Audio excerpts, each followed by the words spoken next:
This incredible headliner, incredible is actually underlined. I don't know if you can see from there, but it's actually underlined. I didn't do that. Has over 10 million views online. So combined, we have over 10 million views online. Some of you got that, okay. He also has a hit dry bar comedy special, if you know Dry Bar. And he just won a Clean Comedian of the Year award.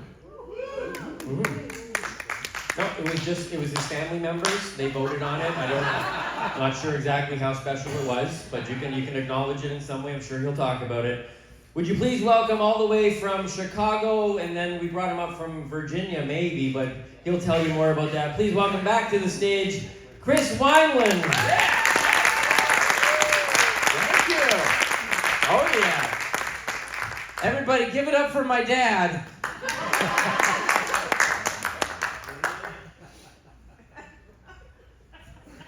He's doing a great job. This is like literally just a complete flashback of my gym coach. So,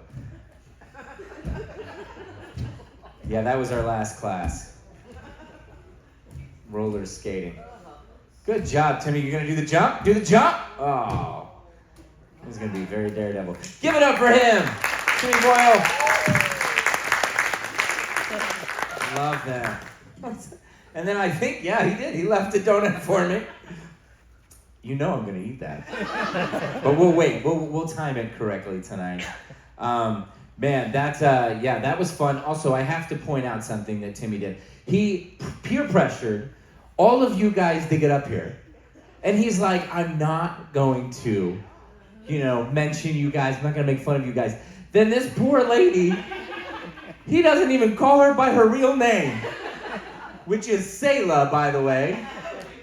And he went with Susan. That's not even close. Selah, that's a Bible name. Did you know that? Oh, yeah, I'm sure you know that more than I do. Do you know what book it's in a lot? Psalms. You're probably right. She sounded very confident about that. Good job, Susan. Okay. We're going to have some fun tonight, guys. Are you guys ready for a great night? Yeah! There we go. Listen, I don't mean to brag, but I'm excited because I've lost 50 pounds, you guys. Thank you. 10 years ago. I gained it all back since, but boy, do I like to say it. I always get the applause, Nobody ever seems to ask the difficult question of like, yeah, but did you gain it back? Yes, I did. And then some. I love food. Anybody else love food a lot? Yes. There's my food people. Anybody love food so much that you judge other people based on the way they treat their food? Anybody do that? I went to a movie theater for the first time in years, and just recently, and I watched somebody, this like affected me big time, I judged them hardcore. I watched somebody order a small popcorn. Small. Right. I didn't even know small was a size. I'm from Chicago, okay? In Chicago, the movie theater isn't even about the movies. It's about the food. We have hoses of butter we spray on the kids before the movie starts. Everybody's slippery, but we're happy. And sure, we do have popcorn size small in Chicago, but it ends in the word bucket. We have a small bucket, large bucket, where's my accountability partner bucket?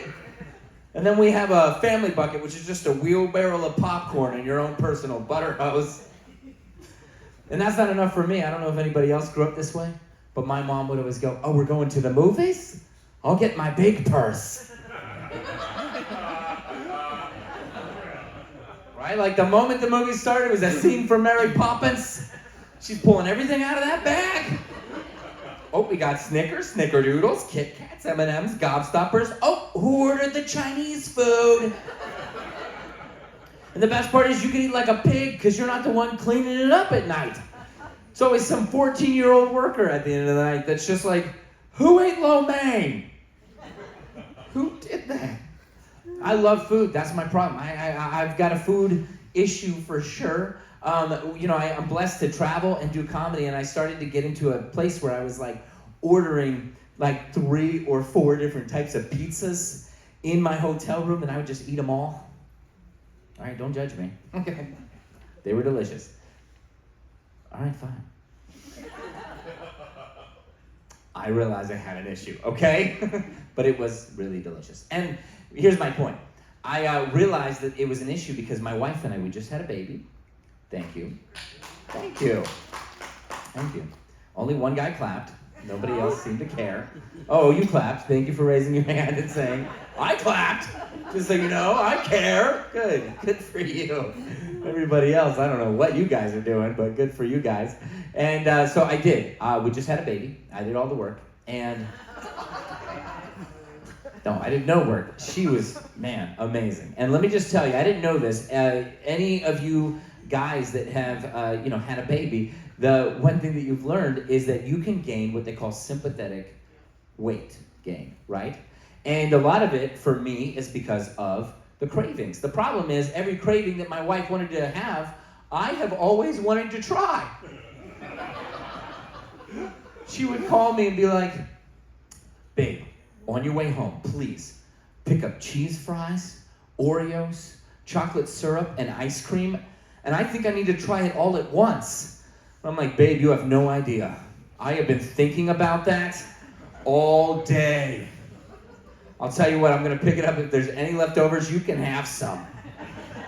That's how bad it was. So I realized I realized I had to do something about this. So this last summer, I joined a group where I got to share how much I love food and like how I need to like stop the overeating and everything. And I can't tell you the name of the group because it ends in the word anonymous.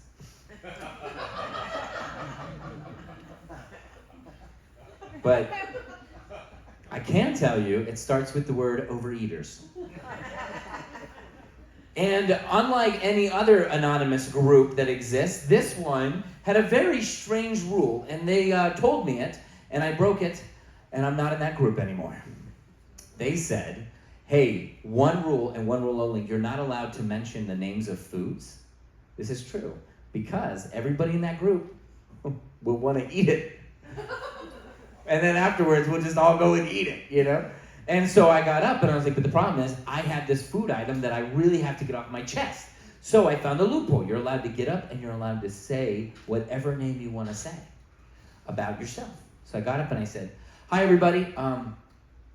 My name is Double Stuffed Oreos.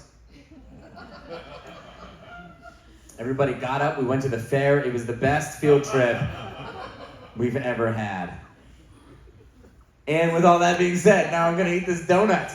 All right, don't judge me. It's fine. Okay, fine. Now I have to put it down. It's not that bad. It's delicious. It is my dad's donut. He doesn't care. He's not my real dad. Oh, now I cry. That sounded like the saddest thing I've ever said. Okay, here's my point. Anybody, so I had to do a few different things, so I decided to read a book about it. I'm a millennial. Let me explain it this way. I did an audiobook. Anybody do audiobooks? Where are you? You audiobook people? Yes, in the back. Good job. Oh, and up here, audiobook. If you don't know this, basically an audiobook is where you tell people that you read.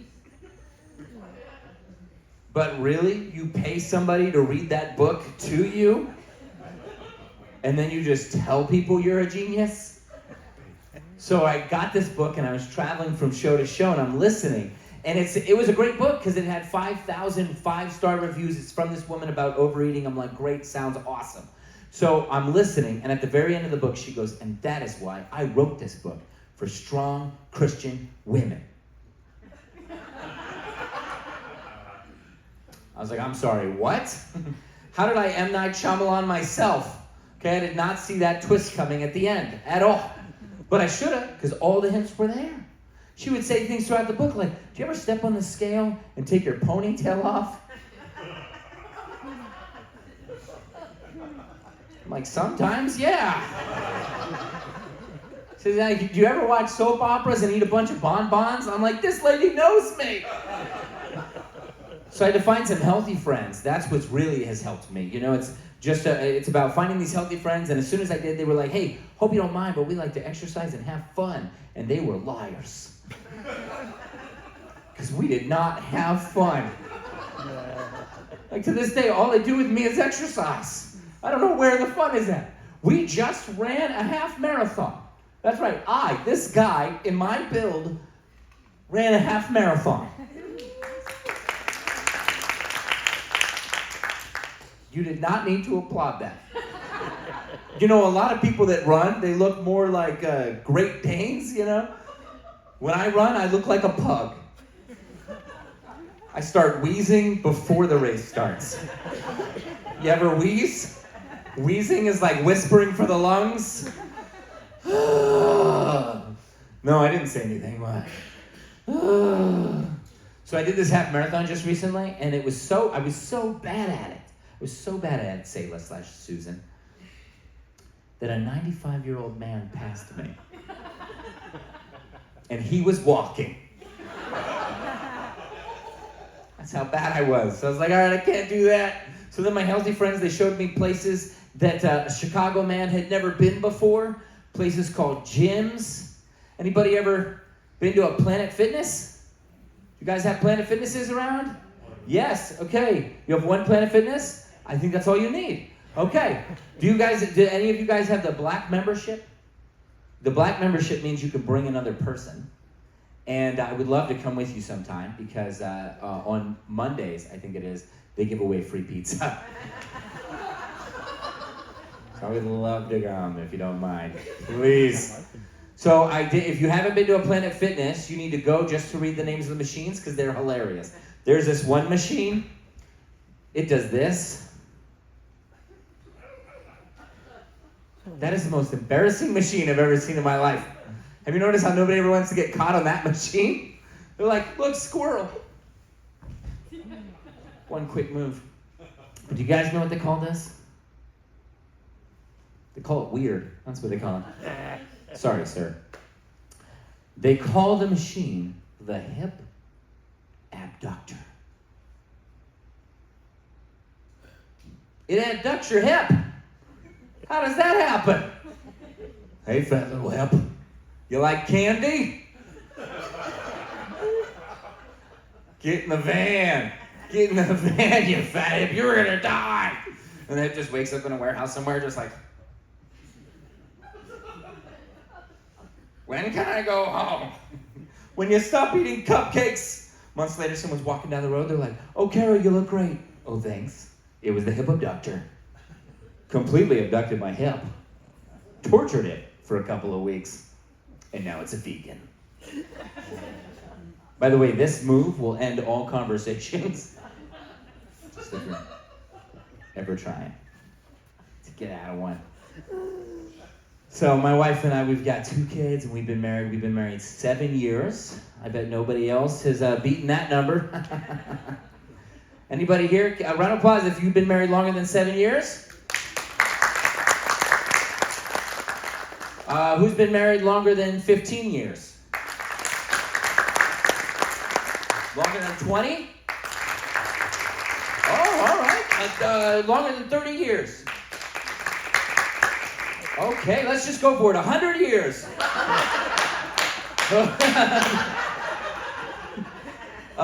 He clapped the loudest.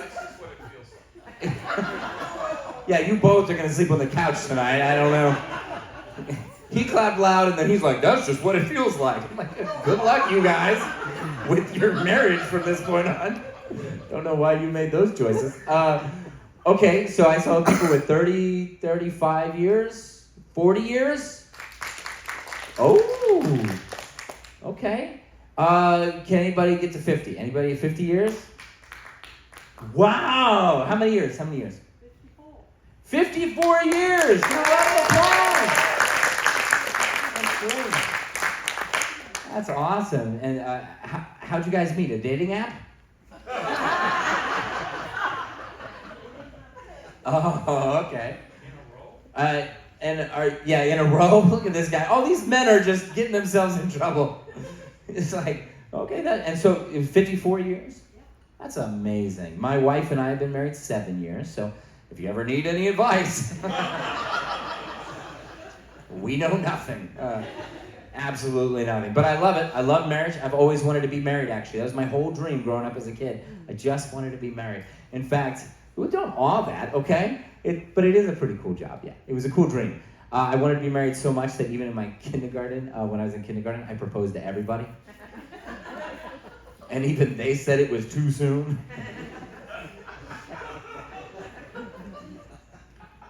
The only one that said yes was the teacher, because she could finally tell her mom she finally got engaged. So I met my wife, we got married, she's my best friend. We have a blast together. I love being married. But there are some things I didn't know before I was married that I wish I would have known. Like, for instance, did you guys know that before I was married, I was right 100% of the time? My friends used to high-five me as to how right I was. Kings and queens would parade me down the streets because I was right. And then I got married and I heard a word I'd never heard before. Wrong? Apparently there's some things I've been doing wrong. Like, for instance, did you guys know that out of the 17 hand towels my wife has hung up in the bathroom, 16 of them are not to be touched?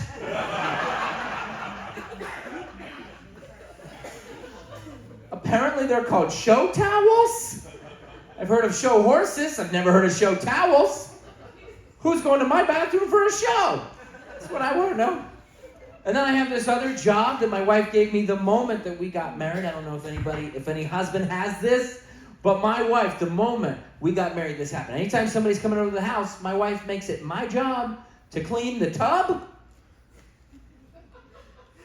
She does it all the time. She'll be like, honey, the Johnsons are coming over, clean the tub. Why? What are the Johnsons planning on doing to my tub? What are they going to be like? Hey, so excited to play canasta, but first let us take a rub-a-dub-dub in that tummy tub. Like, who's looking at my tub? You know, I say that, but to be honest, I went to a rich friend's house just recently. First thing I did, look in his tub. And then I complimented his show towels. Loved it. Before you're married as a man, you don't have a style or a decor in your house. You probably don't even have a house. Then you get married and your wife informs you that you have a style, decor of your house. And I can prove it right now. Husbands, without the help of your wives, shout out what you think the style, the decor style is in your living room. Without the help of your wives, shout it out. Exactly. Exactly. Some of these guys had no problem shouting, I've been married 100 years. But the moment it gets to the style, they're like, I can't do it. I'm out. He said his style is couch. That's very good. That's a good try, sir. Good attempt. My style in our household is called farmhouse. Yes. Have you guys heard of this cult?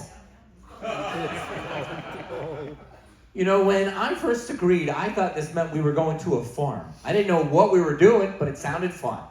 That's not what farmhouse is. Farmhouse means my wife goes to Target, which what does Target know about farmers? Couldn't tell you. She buys a giant wooden spoon for $60 and hangs it on my kitchen wall. And it's a spoon I can't use. And trust me, I asked. I was like, for $60, I should be allowed a big epic bowl of cereal. And I don't know who this Chip and Joanna are. But if they release one more exclusive throw pillow, I'm gonna sue. It's too much. And you know the thing is, I understand. Does anybody here do farmhouse? Not a one. Are half of you guys alive? Just feeling it out. Just feeling it out. You got up early? It is. It's what, a Tuesday, right? 10 to 6. Thank you for just openly sharing me your schedule.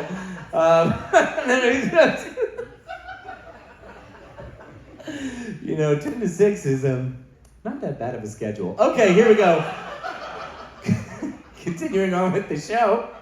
I get it though. It is a Tuesday night. So if everybody, if everybody wants to do the Care Bear stare real quick, just to wake back up. No, I'm just kidding. You do not have to do that. But it is fun to stretch sometimes. Oh.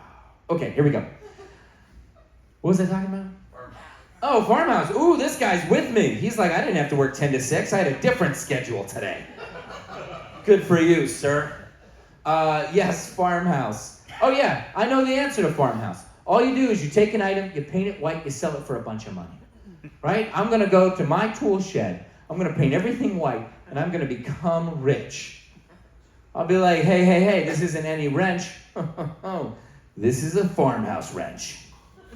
$80. Tell Chip and Joanna I said hi. I love it. I just love being married. And I think every generation, they kind of do things a little bit different. You know, and I should have started off with this. I am a millennial, and I am sorry. I know all you other generations hate us, and I apologize. What? All right, sir, calm down. No, I do. I apologize. We introduced gluten into your life, and gluten-free, that was us. I'm sorry for everything you claim we've done to you, which is ironic because you also claim we haven't done anything. So, make up your mind. Where are my millennials? Any millennials in here? Raise your avocado toast at me. Yes, millennial in the back. Good for you. Thanks for leaving your parents' basement for a day. I appreciate it. Good. Don't worry, I'm not going to make fun of you anymore. You and I, we're best friends. We're still on for brunch tomorrow. It's a big millennial thing, brunch. You know, you could lure a millennial into an alleyway with brunch. You could be like, hey, come here. No, I got a bagel. All right, yeah, okay. It's gluten-free. Sounds good. I'm in. Millennials, I love our generation. I think we have a bad reputation. We have a bad reputation because everybody thinks that we're easily offended and we cry too much. And that just makes me feel like you're not listening to my truth. I could tell, sir, when I started to cry, you looked a little uncomfortable. It's because you're Gen X. That's my dad's generation. You get uncomfortable when people cry because you guys don't know how to cry. And don't worry, it's not your fault. There's a phrase I just heard recently on the road. You guys would hear a lot as kids, which is, I will give you something. I don't know, you don't gotta say it so sad. I'm sorry. I totally opened up some trauma for you, and I apologize. My dad, I've never seen the man cry, okay? Gen Xers, not the best criers in the world, but they are the best snackers in the entire universe. That is true. Gen Xers will spend more money on name brand snacks than any other generation. Which is why I would never see on my dad, his worst day, I would not see a tear fall from his face. But I would see him eat a Girl Scout cookie. Because it's all about name brand. And I think every generation needs everybody. We don't need to do it all on our own. We need to get help from everybody else because, you guys, I wish I could afford Keebler. But I can't. I have to go to Walmart and I have to get the generic version of Keebler, which is called Ebler. We can't even afford the K, okay? So then I go to my dad's house for the good Keebler stuff. And if you're trying to ask yourself if you're Gen X, ask yourself this question. Do you have snacks in your bedroom?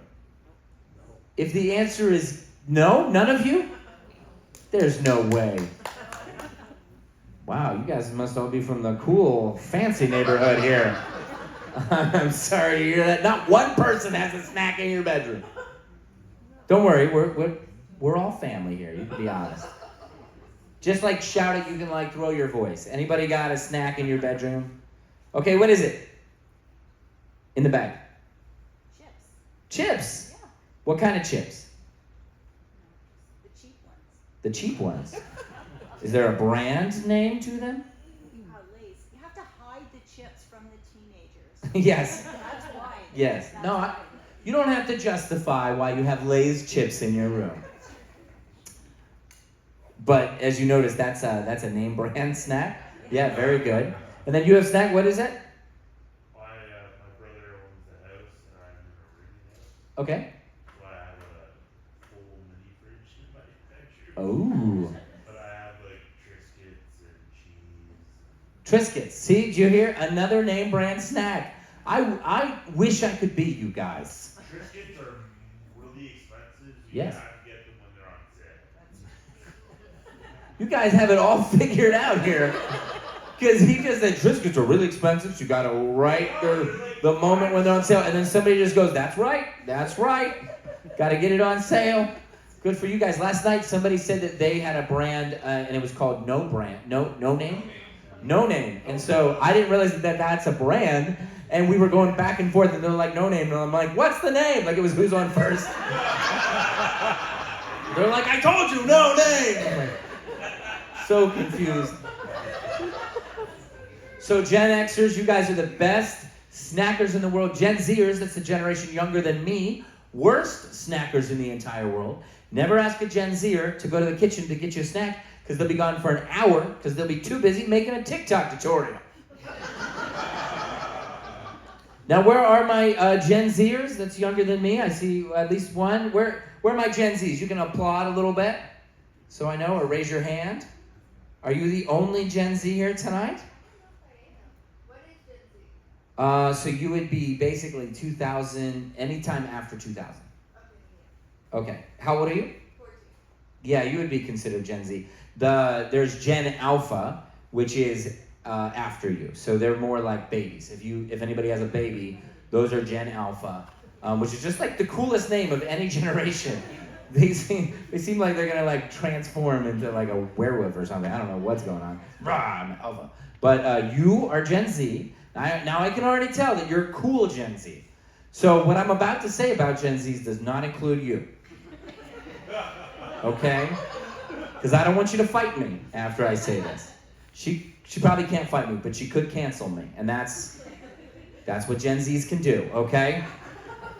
So we're not talking about you, we're talking about everybody else, okay? Gen Zers are the meanest group of people I've ever met in my life.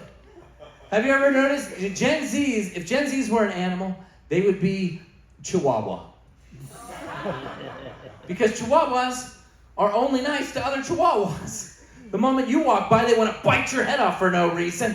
You're like, what are you doing over here? I've seen Gen Zs make millennials cry. I've seen Gen Zs make this millennial cry. So so that's millennial. You guys are interesting because you know how to change the world dramatically with the power of social media. We haven't figured that out. We're trying, but you guys do it just like every hour, like it's so easy for you. And we haven't figured it out. Has anybody ever seen like a 90-year-old man try to make a video online? And then he uploads it, and then these Gen Zers go by and they like and share that man's post just to make him think he's going viral. Then he sells his house to get podcast equipment. That's a mean joke you guys play. And so that's Gen Zers, youngest generation. And then we have, so it's Gen Z, me, millennial, Gen X, and then we got baby boomers. Where's my baby boomers at? Round of applause, make it loud. Yes. Don't worry, I'm not going to make fun of you guys tonight. Because you guys paid for everybody to be here. So thanks for having me. Appreciate it. Every generation needs every generation. That's my point. You know, we all need to work together. We all need to unify instead of thinking that we can do it all by ourselves. And I think one thing we should probably get better at is parenting. Every generation decided to do parenting on their own, and now you grandparents of our kids, you have to do the weirdest things, and on behalf of all millennials, I apologize. Because, well, first off, round of applause if you grew up and the word spanking was in your household.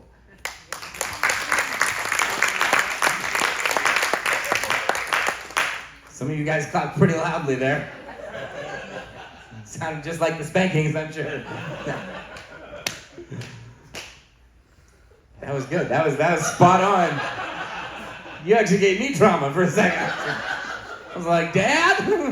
Are you here? I'm sorry. Well, spankings is interesting. My wife grew up with spankings, and she told me all about it is because I didn't really grow up with spankings. My dad read a parenting book about spankings, and it said to do it. Like, that's what it just said, spank. And so, but it also said, which is weird, he only did it one time, then he apologized after. and he used a paddle. And the book apparently says to name the paddle. Anybody have a name of the thing that was used? Okay, yeah. Fly swatter. Fly swatter. Wooden spoon.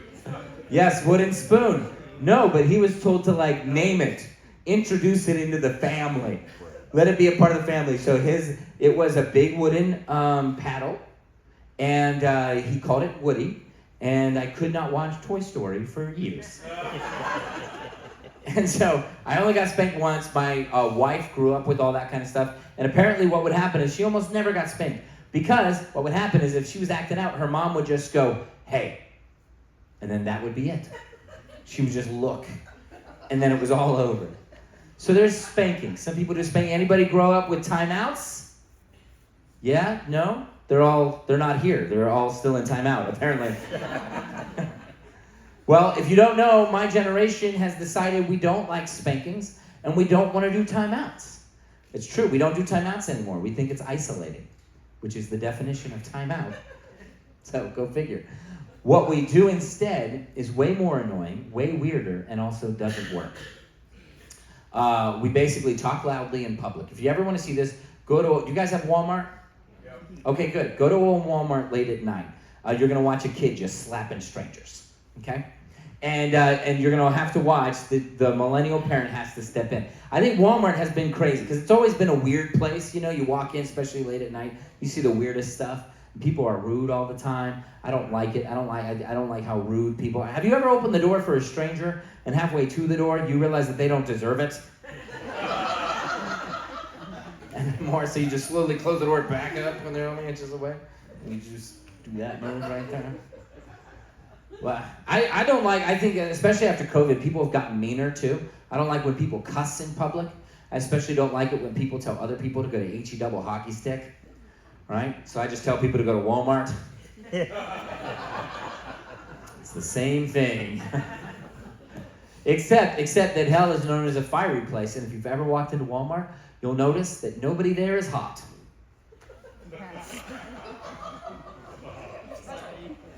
Does anybody here work at Walmart? I probably should have asked that question first. I didn't realize this is a Walmart conference. All the workers. Good for you guys. I actually worked at Walmart for a week. This is a true story. I worked at Walmart for a week, and I just didn't want to go back. And so I pulled in, and I was like, nah, and I just drove away. And then, like a week later, I started to feel guilty, like I should have just told them. So I go back into Walmart, and as soon as I get there, they say, hey, Chris, we need to see you in the office. So I was like, great, we'll have this conversation. So I get in, I sit down, and the manager says, hey, Chris, so we just got to tell you, you have been working amazingly. They're like, you're always on time. You're always doing a great job. I'm like, what? They had no idea. So I just kept it on the payroll. I didn't do a thing. I think I still work for Walmart, actually. Like, I'm employee of the month right now. If you go to my Walmart, it's great. So anyway, if you ever want to see bad parenting, go to Walmart late at night, and you'll see a kid's acting up, being crazy, running around, doing something wild, and then the millennial dad has to say something because he's allowed this to happen for like 45 minutes. So he just goes, Tobert. And then he says the full name. Tobert Ocean Angel Legend Smith. You get over here. And then this is our secret sauce, you guys. You can use it. You really should not use it. This is it. That's it. We go from here to here. You got to get down to their eye level. Any grandparents pressured to do this? Has anybody been told to do this by the kids? Don't do this, okay? If you have a really small kid, you're going to hurt your back. You got to get down to their eye level. And my dad never would have done that. If he knew he had to get to my eye level, the only reason we do this is we have to get down to their eye level to let the kids know that we exist. Because they haven't seen us in hours. So if my dad would have ever known that he had to get down to my eye level, he still wouldn't have went down. He would have been like, hey, you get a step stool and you work for this eye contact. That's what he would have done. And so you guys look at me like I do this. I don't do this type of parenting. But my son's name is Tobert. No, it's not. But he's great. He's 5, and he's the funniest kid that I'm afraid to be around, because he says things that 5-year-old. Anybody got grandkids that are 4 or 5 years old? That wonderful age. You never know what they're gonna say, and they're usually roasting you. I was taking a shower at 5 in the morning. I got out of the shower. I'm wearing a towel. 5 in the morning. Nobody else should be awake in my household at 5 in the morning. All of a sudden, my son walks into the bathroom and just goes, "Ew!" And then he walked out of the bathroom. I didn't see that dude for 2 hours. It was like his entire purpose in life was just to destroy my self-confidence that I had worked so long to accomplish. And it's not just with me, he does it with everybody. That age does it with everybody. We were at a restaurant last week, and he asked the waitress why she was missing a tooth. And don't get me wrong, it was an obvious tooth to miss. Me and my wife, we noticed it, but we're adults. You ignore obvious flaws about people when you're an adult, right? Like, we do this. You're trained to do that. Like, if we watch somebody walk in right now with no head,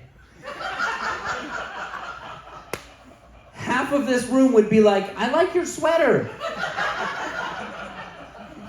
Why do we do that? But kids, they keep asking questions. My son was like, "Can you whistle? Whistle." It's like, don't make the poor lady whistle. This isn't dinner and a show. What are you talking about?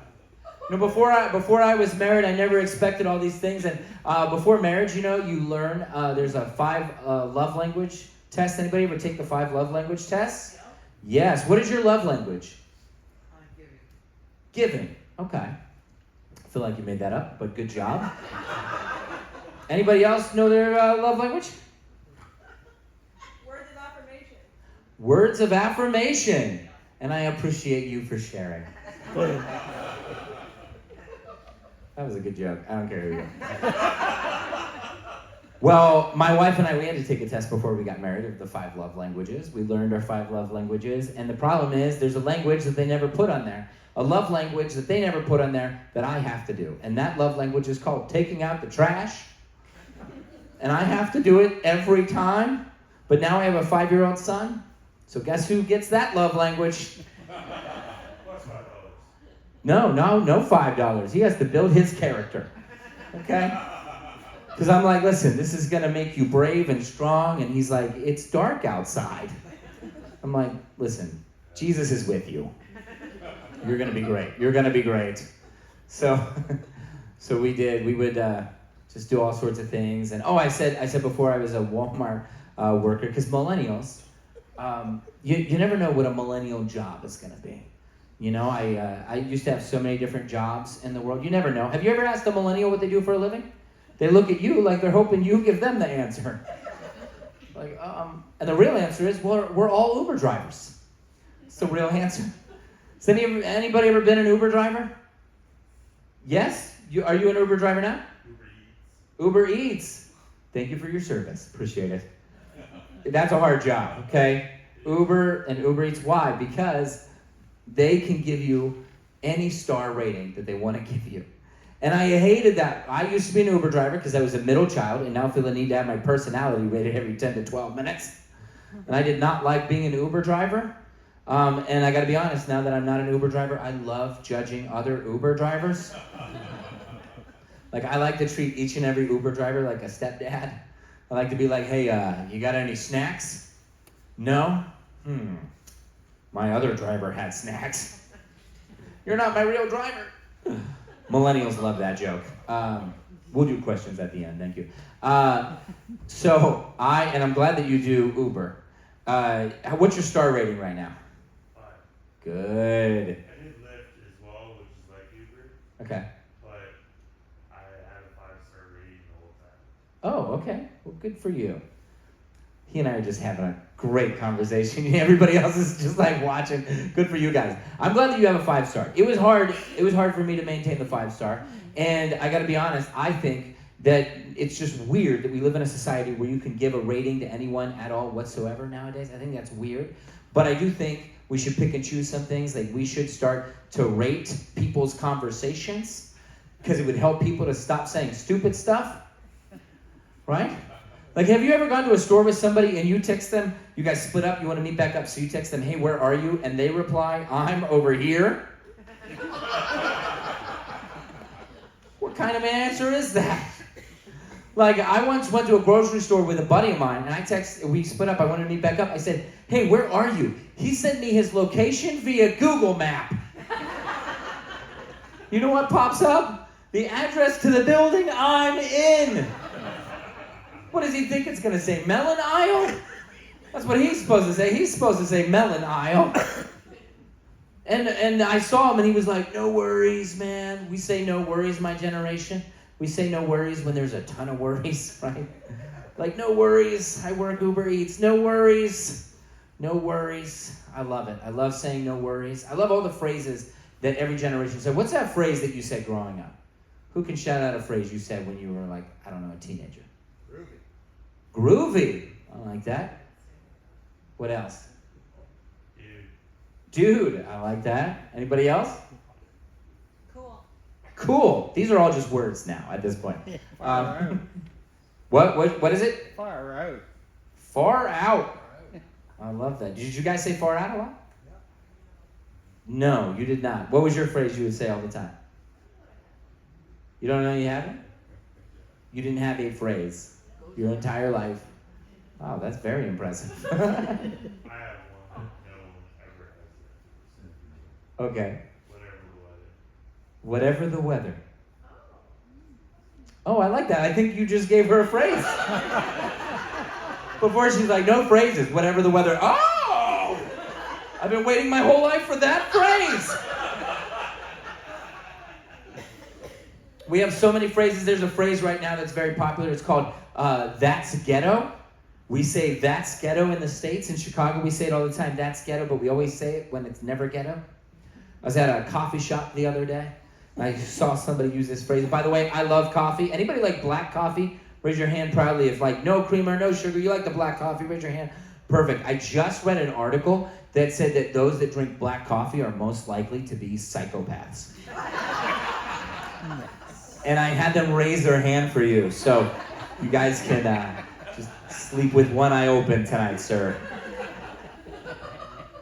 I love black coffee except around October and November because then I become, I'm all about the pumpkin spice. I become just a white woman in October every time. Just like, I get like a cardigan and I'm like, pumpkin spice, I love it.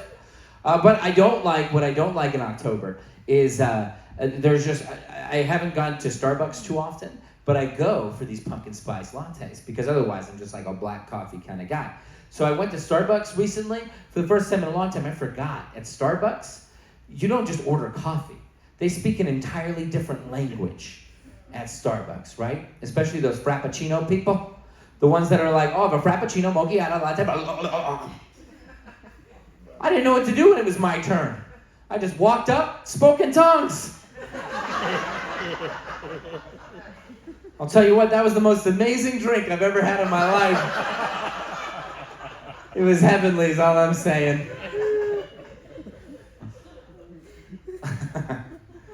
So anyway, I'm standing there in line getting ready to get my mochiata latte, whatever it is, and I'm ready for some pumpkin.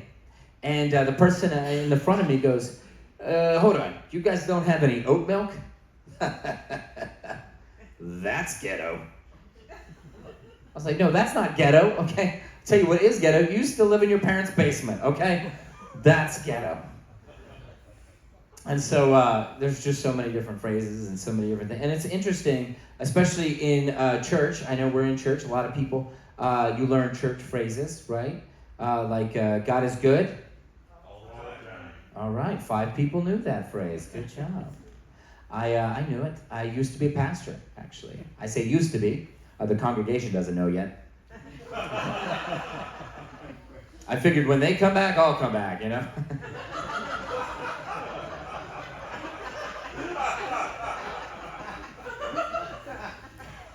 Well, I loved it, actually. I had nothing against it. That's not the reason I'm not the pastor anymore. I just couldn't find the church keys. So I was like, all right, I guess I'm done.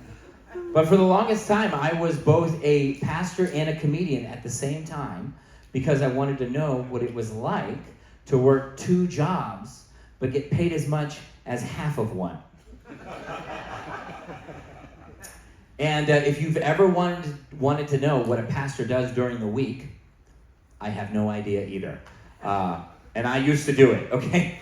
There's way too much. I couldn't tell you what we do in 1 week. I remember one day I had to do marriage counseling. I had to stop a physical fight. And I had to visit someone in prison. And that was all the same family. It was right after marriage counseling. But it was cool having 2, because very, very unique jobs, but having them both together. Because as a pastor, I love that I could help and counsel somebody after they made a bad mistake. And as a comedian, I was there when they made the bad mistake. So it really sped up counseling process, I was like, yeah, I know, I was there on Saturday. I told you not to do the thing you did. You remember? I was there for that. So, but my favorite job, any pastors in here? No, not a one. Okay, great. Well, there's one job that I loved when I was a pastor, and that was looking up Greek words. Yes. Which, by the way, did you know the Greek word for pastor is golf enthusiast? It's true. It's a Greek word. It's great. I think that there's some things that I learned you can never say as a pastor, but you can definitely say as a comedian.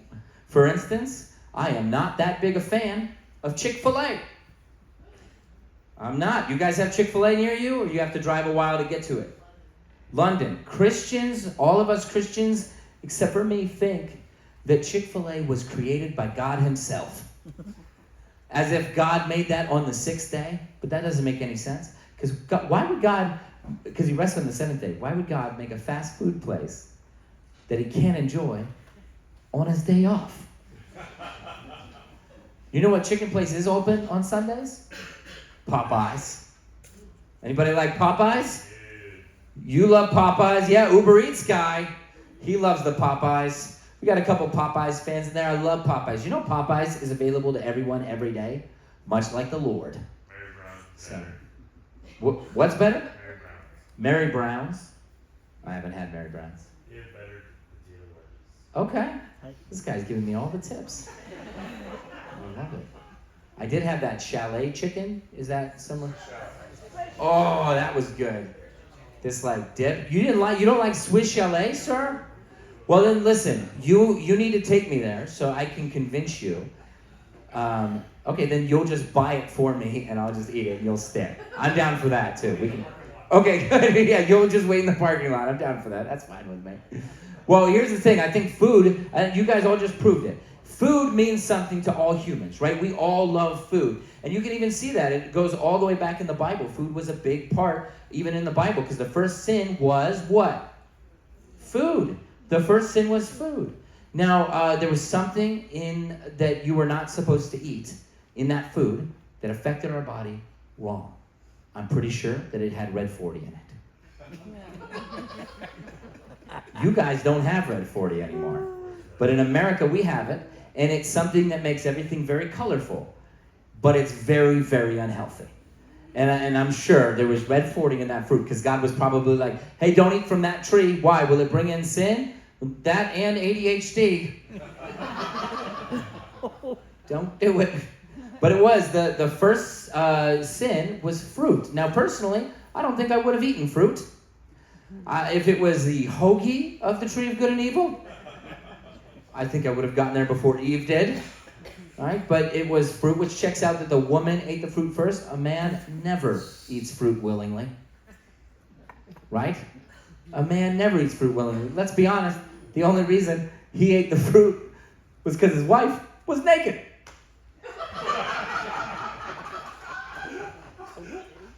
That's the only reason. Men don't like fruit, you know?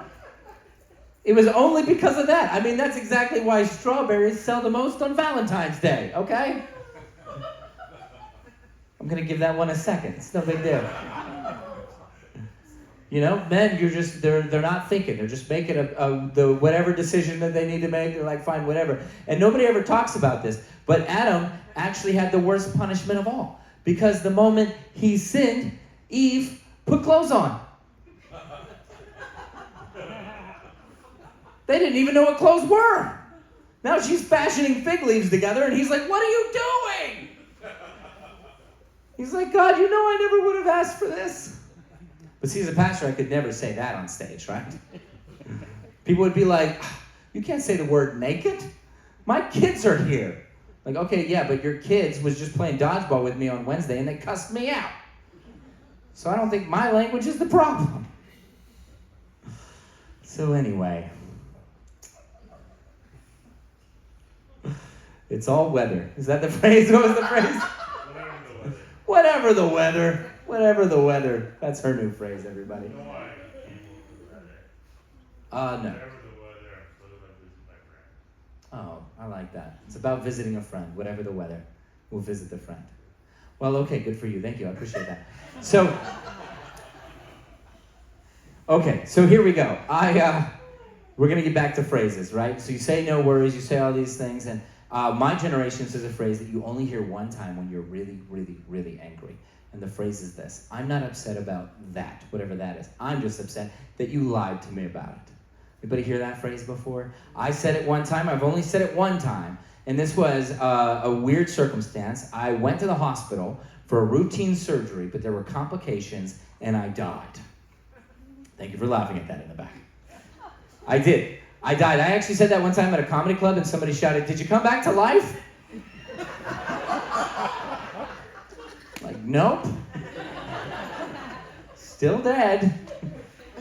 But I did. I died, and according to the medical report, it says I was dead for 36 minutes. Yes, that's what the medical report says, 36 minutes. If I would have reached 40 minutes, the whole surgery would have been free. Pizza places and hospitals have the same deal. And so I did. I died from the third cause of death in the United States, which is doctors messing up. Now, they don't tell you that because, obviously, that's the third cause of death. They have a long medical term to cover it up. It's something like we done messed upitis or something. That's the technical term. By the way, if there's a doctor in here, just know I love you. I love doctors. I have nothing bad against doctors. But I think we just forget sometimes that doctors are human beings just like us. You know, doctors make mistakes. That's why they call it a practice. You just hope that they're not practicing on you, you know? And I will be honest, I felt like something weird was going to happen when I went to the hospital that day, because I had that same feeling that you have every time you fly Spirit Airlines. You know, they call that airline Spirit because at any point you could become one. And if you've never flown Spirit, I guess for you guys, a comparable thing would be Flair Airlines. Kind of same deal. You know, you get up there and you're like, I may not make it. This might be the end of me. And that's exactly how I felt. And there I was. There was a complication. I died. I'm laying there, just on the table, just dead. They tried everything to revive me. Well, probably not everything. I mean, they didn't try tickling me back to life, right? Because I have a 5-year-old son. Every time he pretends to be dead, I just tickle him, you know? It's like, as a doctor, I mean, you should just try it. It's like you and 2 nurses, like, you know, might as well try it. Like, call it, hold on, give me one more second here. Go, go. Because imagine if that works, you know? Do you tell people or do you keep that your secret? I don't know. Couldn't tell you. And so I did. I died, and, you know, that long. A lot of people ask me this question, too. They always say, 36 minutes, wow, you'd think you'd have brain damage.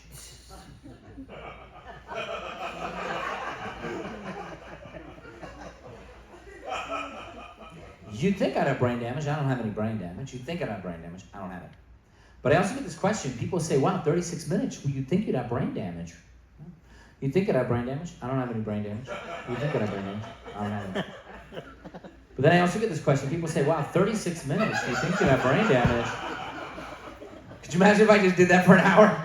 You guys are like, I'm pretty sure he has brain damage, for sure.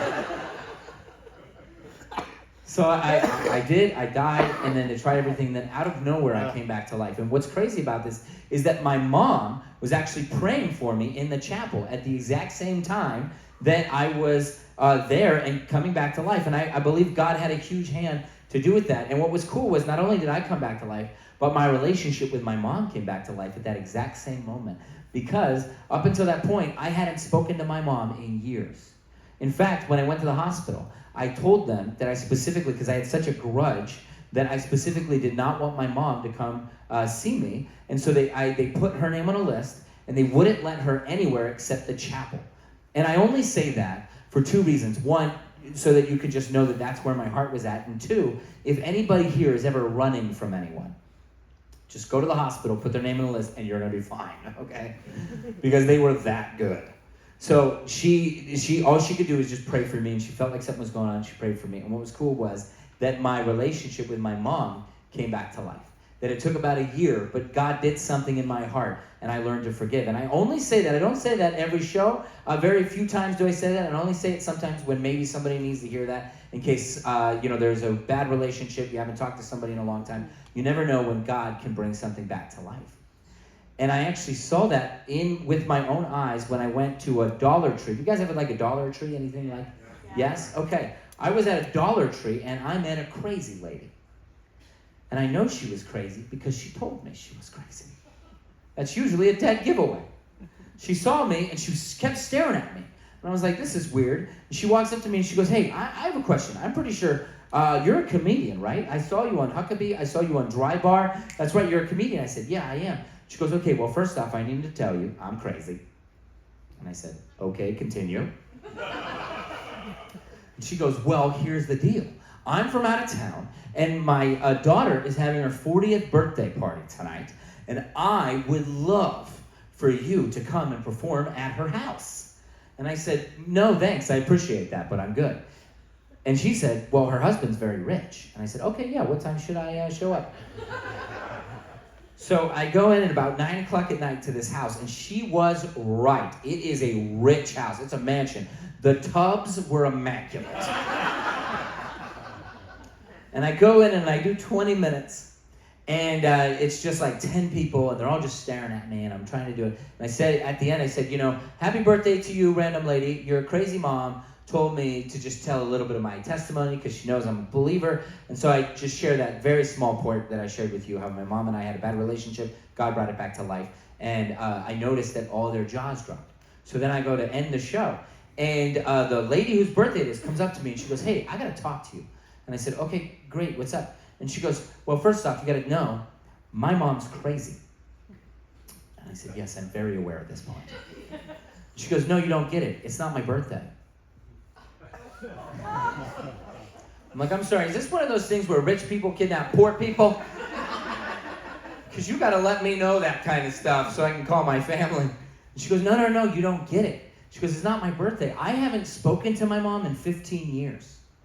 She said, I recently got saved, and I sent her an email. And I said, hey, we haven't talked, but I would love for you to meet my children for the first time. And she said, that's great, but I want to celebrate all the birthdays I missed. And she had a tear falling down her face. She was a millennial. And she said, when you told that story about you and your mom, I knew that there was hope. And I remember I was looking right at her face, and I just said, so who has the check? Is it you, or is it the rich husband? Where are we at on the check part?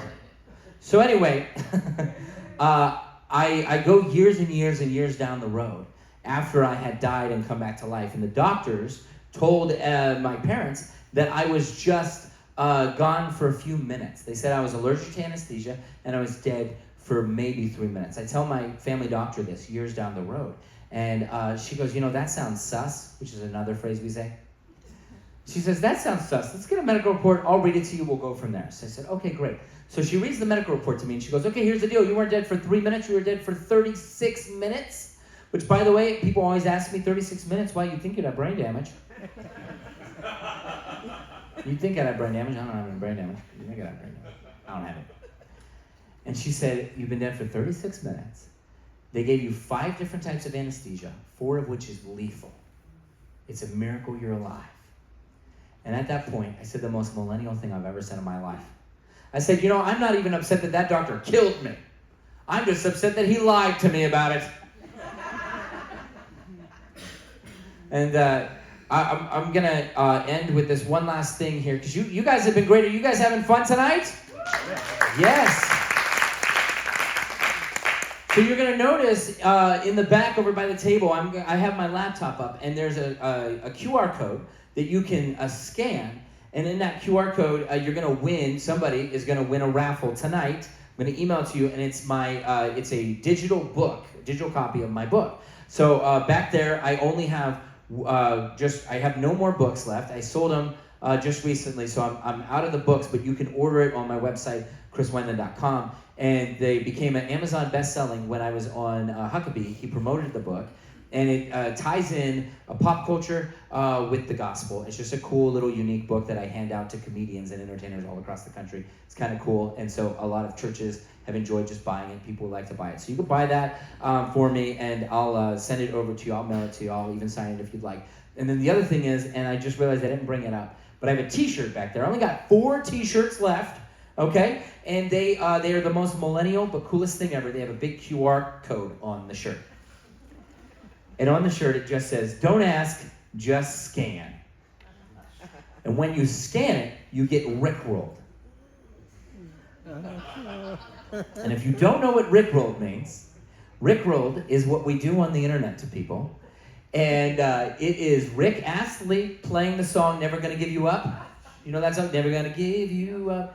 And what happens is friends will say, "Hey man, I need you to click this real quick." You click it, and then it's just Rick Astley just playing as loud as he possibly can this song. And so that is exactly what the t-shirt does. So you could be at brunch, and a millennial is going to be like, "I got to scan that shirt."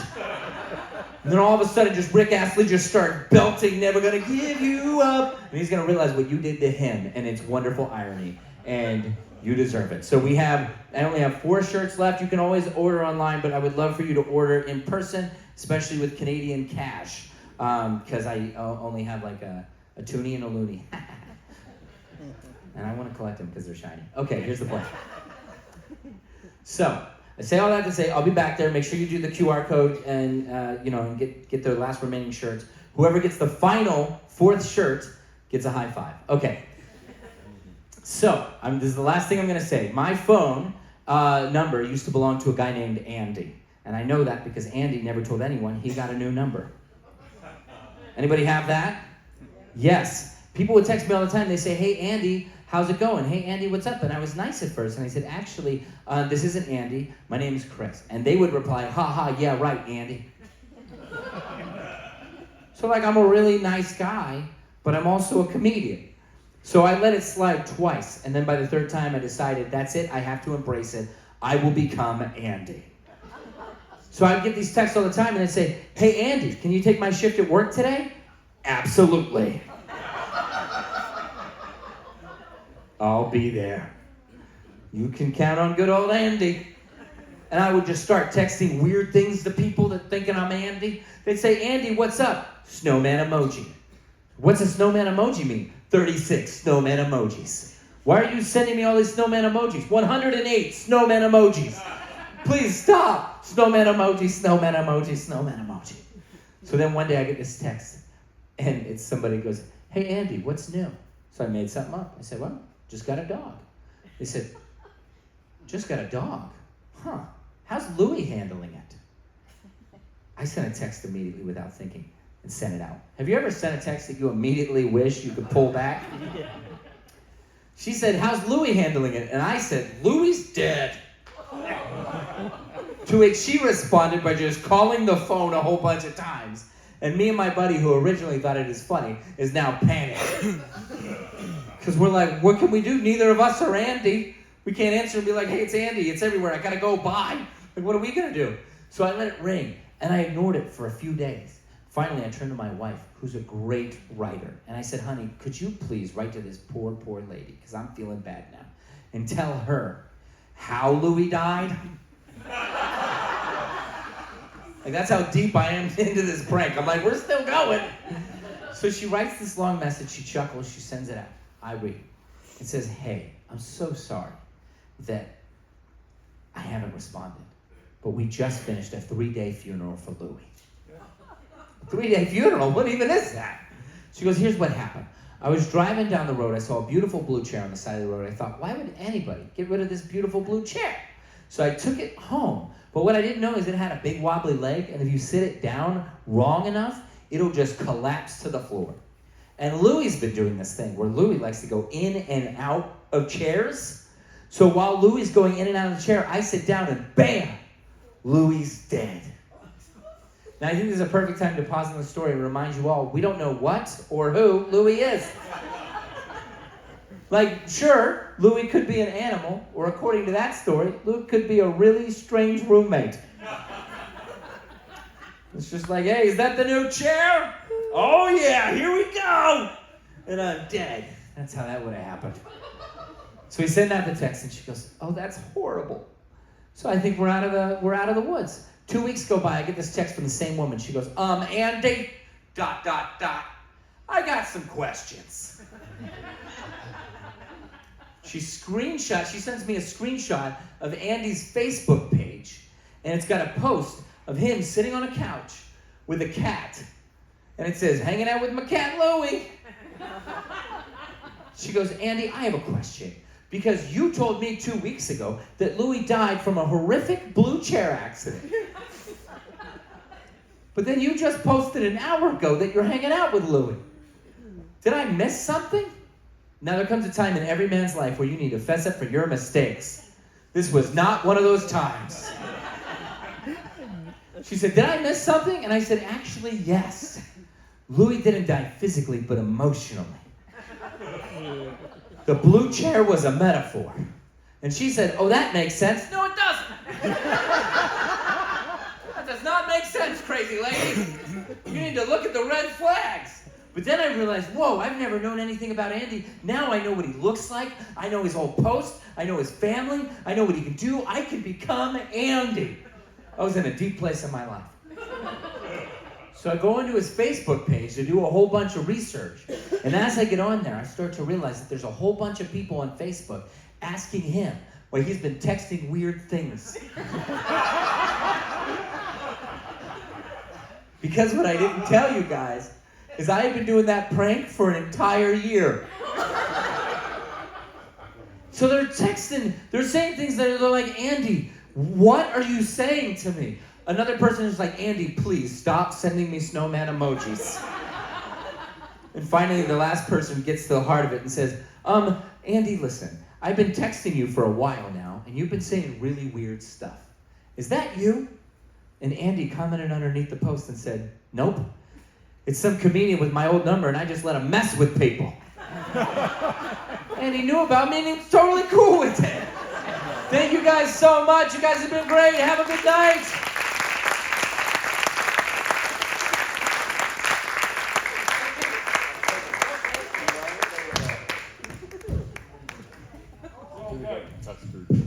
Please, one more time, Chris Wineland, everybody.